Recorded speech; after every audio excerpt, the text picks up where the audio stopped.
Bihar, UP, Jharkhand 101 दिन का यात्रा है और इसमें 80 जिला हम जाएंगे और सभी समाज के सभी वर्ग के बीच में जाएंगे, अपने हक अधिकार की बात करेंगे साथियों। निषाद समाज के आरक्षण की बात करेंगे, गरीब समाज की बात करेंगे, उनकी मान सम्मान की बात करेंगे साथियों।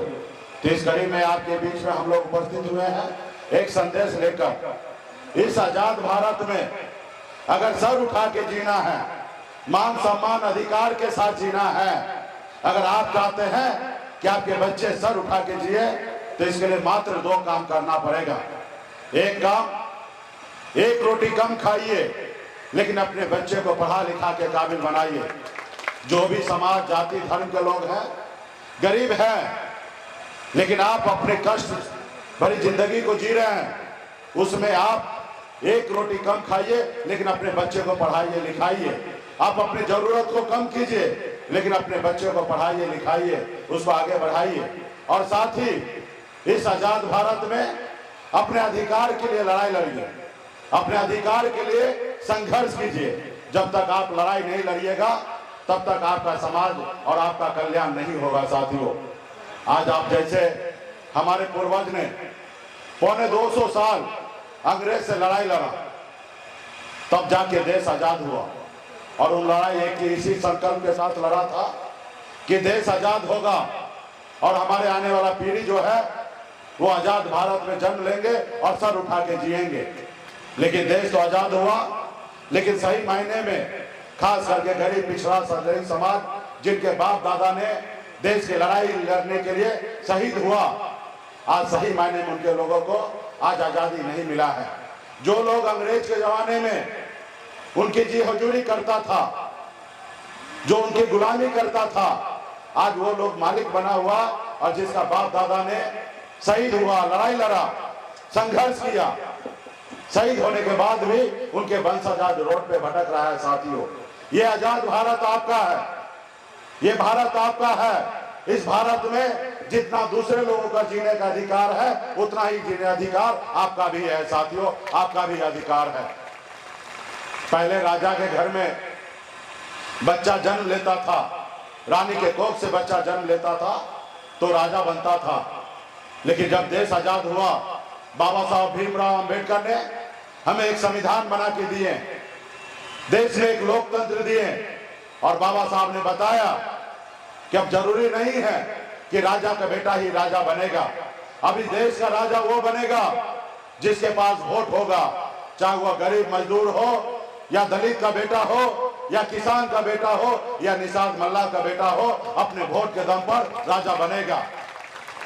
तो साथियों, आपको वोट का अधिकार मिला है, सिर्फ जरूरी है अपने वोट को, ताकत को समझना। और जिस रोज आप अपने वोट को, शक्ति को समझिएगा, उस रोज आपका हक अधिकार मिलेगा। आज बताइए, जो अधिकार के लिए हम आज लड़ाई लड़ रहे हैं, निषाद को आरक्षण मिले, ये मेरी कोई नई मांग नहीं है, ये इस भारत में मेरा अधिकार है। लेकिन उन लोगों ने हमारा अधिकार नहीं दिया जो हमें 70 साल पहले, 75 साल पहले मिलना चाहिए था, जो आज तक हमें नहीं मिला है।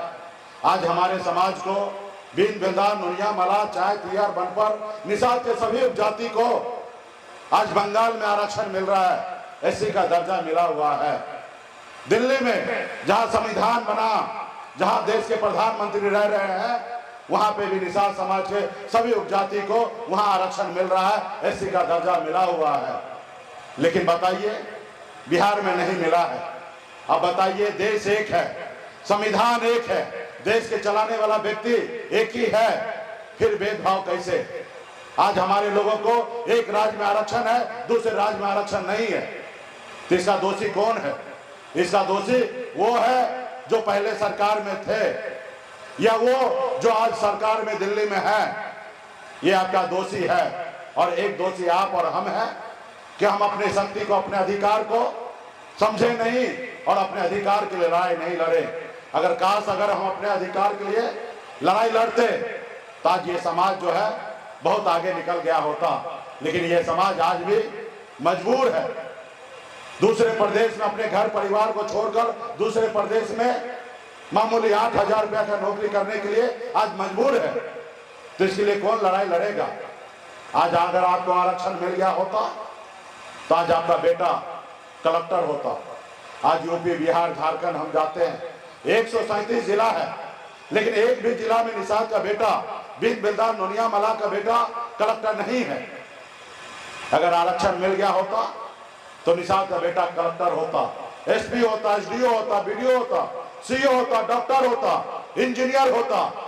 लेकिन आपने लड़ाई नहीं लड़ा, जिसके कारण आज आपके बेटा को आरक्षण नहीं मिला। आज बताइए आप कैसे माँ बाप हैं। आज 4 महीने के बाद ठंड आएगा, दिसंबर जनवरी का महीना आएगा, लोग अपने घर से बाहर नहीं निकलेंगे क्योंकि ठंड लग जाएगा, अपने रजाई से बाहर नहीं निकलेंगे, अपने कंबल से बाहर नहीं निकलेंगे। लेकिन उसी समय आपका बेटा, आपका भाई, आपका पिता क्या करेंगे? घर से बाहर निकलेंगे।